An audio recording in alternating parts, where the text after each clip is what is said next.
So hi everybody, we're here with our mini grow kit and our 10 by 10 grow kit, and I want to walk you through the next steps after we take these out of germination. So here, we'll start with our mini kit. We used a small book for weight on this one, and this is broccoli.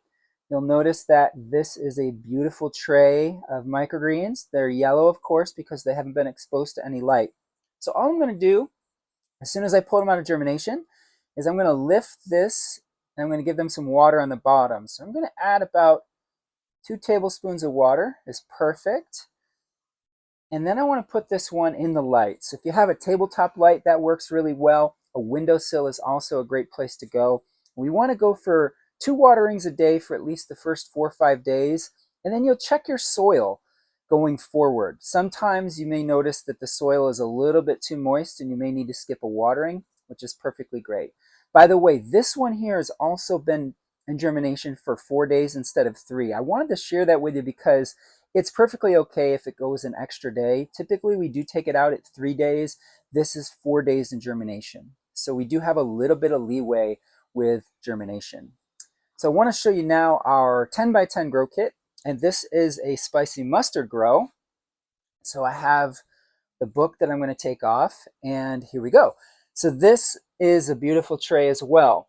And a lot of times what people will be concerned with is these little hairs. If you look really closely down by the soil, those are actually root hairs. So those are not mold, and that's pretty normal to see in your microgreen grows. And so you don't want to be afraid of that at all. Same as the little kit. All I'm going to do now is I'm going to add water. For the big grow kit, we're looking to add about probably a half a cup of water to 3/4 is probably good. Now you'll notice this one's a little dry on top, and it's perfectly fine to give it a little mist.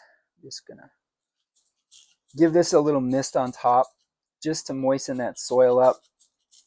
It's perfectly okay to do that. This one is ready for light. So wherever space you have that has good light, you can go ahead and put this kit into that light.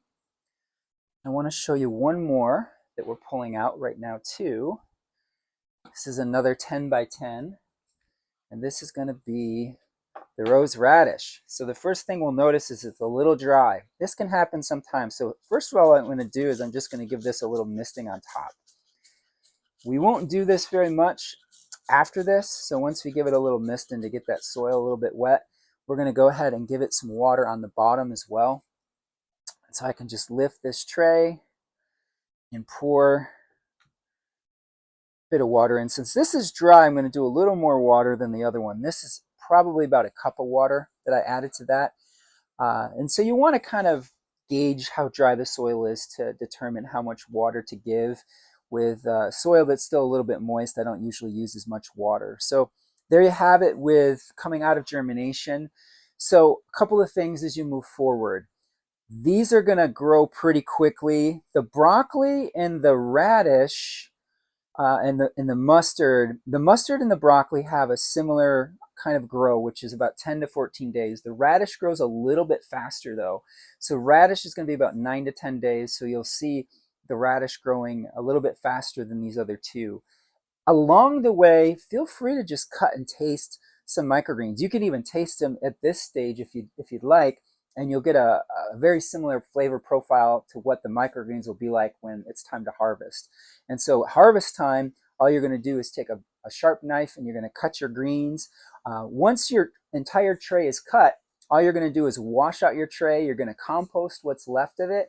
I don't recommend ever planting again in the same soil that you just used.